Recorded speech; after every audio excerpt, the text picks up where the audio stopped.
Hello everyone. তো চলে এসেছি একটা নতুন ব্লগ নিয়ে। আশা করছি তোমরা সবাই ভালো আছো, আর আমি তো অ্যাজ অলওয়েজ দেখতেই পাচ্ছ বিন্দাস আছি। তো কারণ ওই একটাই, আমি যে ঘুরতে চলে এসেছি, আর তোমরা তো জানোই আমি ঘুরতে কতটা বেশি ভালোবাসি। তো এবার বলি কোথায় এসেছি। সবাই নিশ্চয়ই এক্সাইটেড।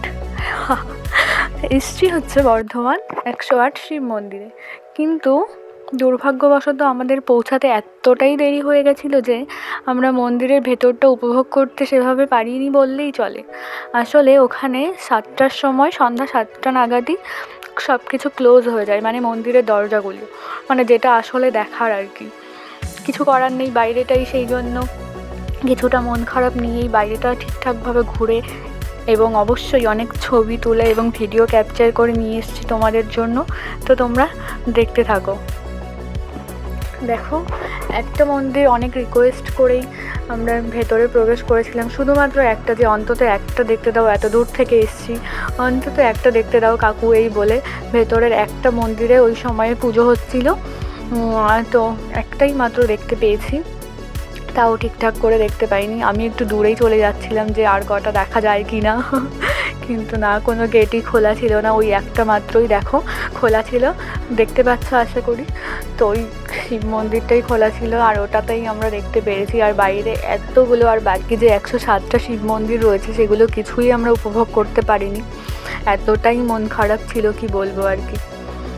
দেখো বাইরের পরিবেশটা এতটা সুন্দর আর এতটা শুনশান, আর শিব ঠাকুর বলে কথা, এমনিতেই আমরা মেয়েরা একটু বেশি শিব ঠাকুরের ভক্ত হয়ে থাকি, তো শিব ঠাকুরের মন্দিরগুলো না দেখলে কেমন হয় বলো তো।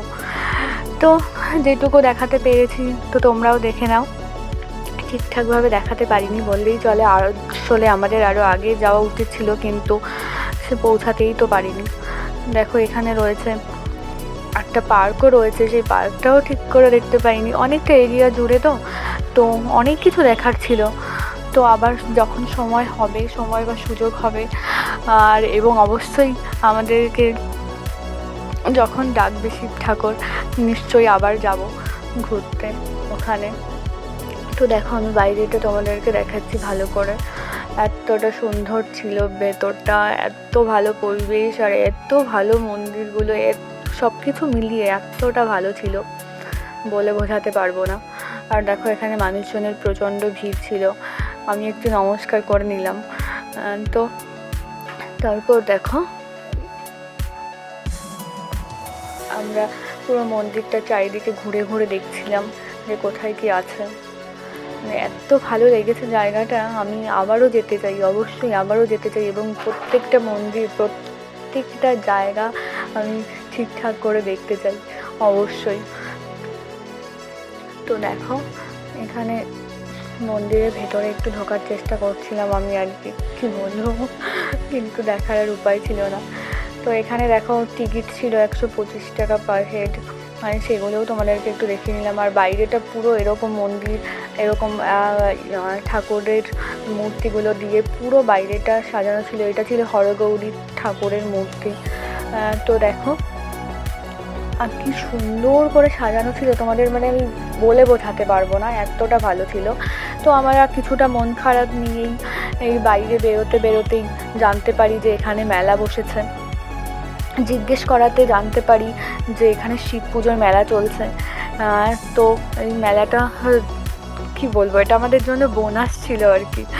তো দেখো মেলায় আমরা ঢুকেও পড়েছি ইতিমধ্যে। তো তোমরাও আমাদের সঙ্গে মেলাটা ঘুরে নাও। মেলায় খুব একটা ভিড় ছিল না বললেই চলে, কারণ মেলাতে প্রায় শেষের মুহূর্তে মেলাটা, ওই কারণেই আর কি। তো দেখো এবার আমার সঙ্গে সঙ্গে তোমরাও মেলাটা ঘুরে নাও। তো এখানে দেখতে পেলে আমি হাওয়াই মিঠাই নিয়ে ঘুরছি। আসলে হাওয়াই মিঠাই খেতে না যতটা ভালো লাগে, ওটা দেখতে এতটা ভালো লাগে আর কি বলবো তোমাদের। ওই জন্য আমি গিয়েই সঙ্গে সঙ্গে আগে হাওয়াই মিঠাই কিনে নিয়েছিলাম। হ্যাঁ দেখো মেলায় কত দোকানপাট বসেছে, কত কিছু দেখার রয়েছে, তো তোমরাও দেখে নাও। আসলে কি বলো তো, মেলা এটা দেখো, এটা হচ্ছে ভীষণ ভালো চুড়ি, কাচের চুড়ি। ওখানে কাচের চুড়ি সবাই দেখছিলাম খুব পরে। আর এখানে দেখো বাচ্চাটা কি সুন্দর লাফাচ্ছে, আর আমার ওটা দেখে মনে হচ্ছিলো নিজের ছোটোবেলায় ফিরে এসেছি। আমারও লাফাতে ইচ্ছে করছিল, কিন্তু আমাকে তো ওখানে অ্যালাউই করবে না। তো তারপর দেখো এই দোকানে একটু কী বলে ওটাকে, হ্যাঁ গার্ডার পছন্দ হয়ে গেছিলো, রাবার ব্যান্ড আর কি পছন্দ হয়ে গেছিলো, সেটা জিজ্ঞেস করলাম এবং কিনেও নিলাম। তারপর দেখো পাশের দোকানেও কিছু একটা পছন্দ হয়েছিল, কী বেশ একটা, ও হ্যাঁ ব্রেসলেট মনে পড়েছে, ব্রেসলেট পছন্দ হয়েছিল একটা। তো আমি দেখছিলাম একটু পরে নিয়ে যে কেমন কি লাগে এবং প্রাইস কত সেটাও জিজ্ঞেস করেছিলাম। এগুলোর প্রাইস ছিল হচ্ছে 40 রুপিস করে। তো একটা হাতে গলিয়েও দেখছিলাম কেমন কি লাগে, কিন্তু ডিজাইনগুলো খুব একটা ভালো ছিল না, একটাই মাত্র পছন্দ হয়েছিল এবং হাতে গলিয়ে দেখছিলাম খুব একটা ভালো লাগছিল না পরে, তাই জন্য আর নিইনি। দিয়ে হচ্ছে সামনের দিকে এগিয়ে দেখতে থাকছিলাম কেমন কি সবগুলো।